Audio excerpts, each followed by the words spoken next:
Buddy, checking in with your weekly food log review. Hope you've had a great weekend and a great week. Missed you Friday morning for the CrossFit class. It was a doozy.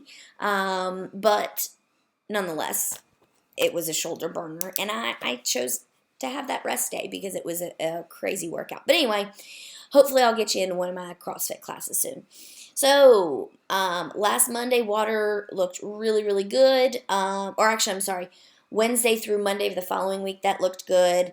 So remember when you log your beer. So I'm writing. So make sure you adjust that carb content. I think we talked about this. If not, the next time I'll ask you next time I see you, and we can go over it again. So just remember, you have to adjust the carb content in MyFitnessPal to fit what the actual carb content is for a bottle of beer.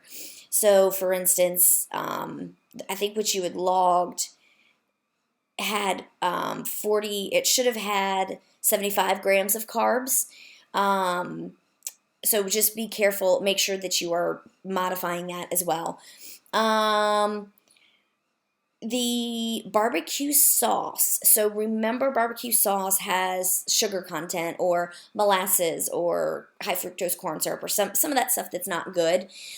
So what an option would be, I do like a Dijon mustard and mix a little bit of apple cider vinegar in there.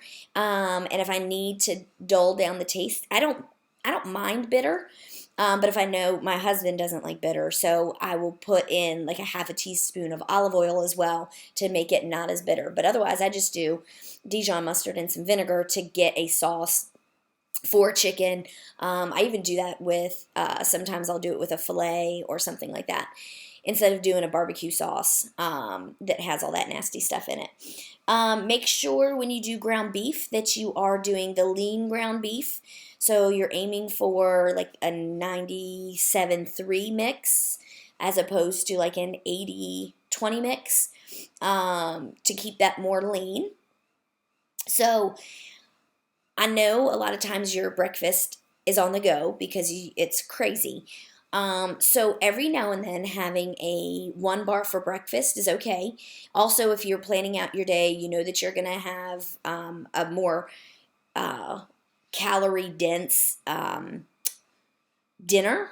A 1 bar would be fine for breakfast, but let's try not to get in the habit of doing a 1 bar. Let's do some whole foods. Let's do, some what you do for breakfast at the Gateway Cafe. Now I know that they are not open a couple days a week, so I would aim for some egg whites mixed with regular eggs, doing an omelet, whatever the case may be, to get that protein in. You can even put some shredded potatoes in there, some sweet potatoes, to keep for that starch and those carbs. So aim for whole foods for breakfast. And I think we talked about the tea suggestion where instead of doing half-half, maybe you go to 1/4 of sweetened and 3/4 unsweetened, to keep that carb count, to gradually get you off of that sweet tea, and have a little smiley face in my notes. Besides snacks, you're getting the snacks in. So nice work, my friend. Let me know if you have any questions, and hopefully I'll see you in class this week.